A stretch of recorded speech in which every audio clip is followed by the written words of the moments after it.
اللہ الرحمن الرحیم. ہو نہ یہ پھول تو بلبل کا ترنم بھی نہ ہو، چمن دہر میں کلیوں کا تبسم بھی نہ ہو. ہو نہ یہ پھول تو بلبل کا ترنم بھی نہ ہو، چمن دہر میں کلیوں کا تبسم بھی نہ ہو.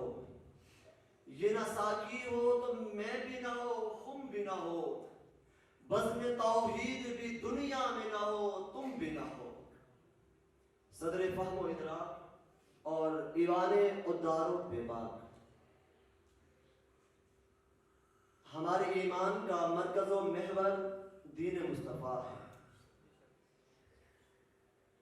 جب تک امت مسلمان دین مصطفیٰ کے ساتھ منسلک رہی تو اس وقت تک اوج ثریا کی بلندیوں کو چھونے لگی. لیکن جو ہی امت مسلمان دین مصطفیٰ سے دور ہوتی گئی تو اس وقت تحت الثری کی پستیوں میں پٹکتی گئی. اسی دوران بر صغیر نے مسلمانوں کے لیے خدمت ایمانی کو پارا پارا کرنے کے لیے ایک پودا لگایا جسے قادیانیت کہا جاتا ہے. صدر علی وقار اگر قادیانیت کی تاریخ کا بنظر غائب مطالعہ کیا جائے تو یہ بات روز روشن کی طرح عیاں ہو جاتی ہے کہ فتنہ قادیانیت نے مسلمانوں کے عقائد و رسومات کو بدنام کرنے کے لیے اور ان پر غاصبانہ قبضہ جمانے کے لیے اپنی ایک ناپاک تحریک کا آغاز کیا. کیونکہ فتنہ قادیانیت کوئی نیا فتنہ نہیں ہے، اس فتنے کی عمر کم و بیش 125 سال سے بھی اوپر ہو چکی ہے. قیام پاکستان سے پہلے قادیانیوں کا ارتدادی مرکز قادیان انڈیا رہا ہے، اور قیام پاکستان کے بعد دریائے چناب کے مغربی کنارے پر قادیانیوں نے اپنا ربوہ کے نام سے ایک مستقل مرکز قائم کر رکھا ہے، جس کے تحت مرزا غلام احمد قادیانی کی جھوٹی نبوت کی اشاعت و تبلیغ اور اپنے مبلغین کے ذریعے مسلمانوں کے عقائد میں بگاڑ پیدا کیا جاتا ہے. صدر علی وقار قادیانیوں نے اسلام کے مد مقابل اپنا ایک مستقل نظام قائم کر رکھا ہے. شاعر کے مقابلے میں شاعر، مرکز کے مقابلے میں مرکز، مقدسات کے مقابلے میں مقدسات، مسجد کے مقابلے میں مسجد، جنت کے مقابلے میں جنت، نبی کے مقابلے میں نبی، صحابہ کے مقابلے میں صحابہ، اور کتابوں کے مقابلے میں کتابوں کا عمل میں لانا اس بات کا مبہر ثبوت ہے کہ قادیانیت نے نبوت محمدی کے خلاف سب سے بڑی الغا ہے.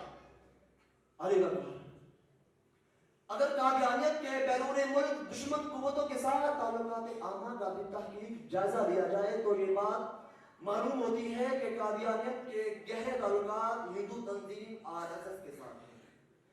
کیونکہ قادیانیوں اور RSS کا رشتہ اس قدر مضبوط ہے کہ یہ دونوں جماعتیں انگریزوں کے دور میں بھی ایک ہی مشن پر قائم تھی.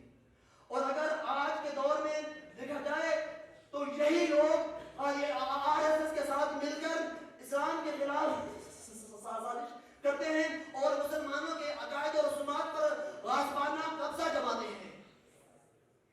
علی وقار جب انگریزوں نے مسلمانوں کی رہنمائی کے لیے مرزا ظفر اللہ قادیانی کو منتخب کیا تو اس وقت بھی ظفر اللہ قادیانی نے وائس آف برٹش امپائر کا کام سر انجام دیا، جس کے نتیجے میں ظفر اللہ قادیانی کو سر کا خطاب دیا گیا.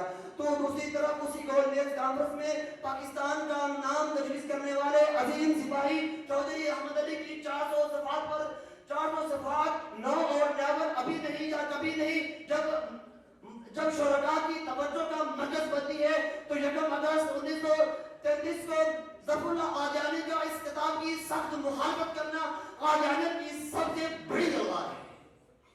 صدر علی وقار 23 مارچ 1940 کی قرارداد لاہور کی سخت مخالفت کرنا، قیام پاکستان کے وقت تقسیم ہند کے وقت ظفر اللہ قادیانی کا پٹھان کوٹ کو پاکستان کی بجائے ہندوستان کے ساتھ منسلک کرنا قادیانیت کی سب سے بڑی الغا ہے.